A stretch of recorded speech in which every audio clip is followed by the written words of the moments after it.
guys, today's video na to ayun guys na ako sa Mandala. So perting inita guys pero ginalaban dyan na mo kay nga naman.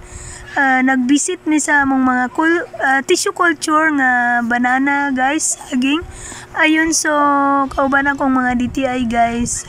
Bisag unsa ka init, syempre nalipay ang mga taga DTI, nakita nila ang mga saging guys is dagko na. And then syempre mga farmer lipay pud sila guys. Ayun.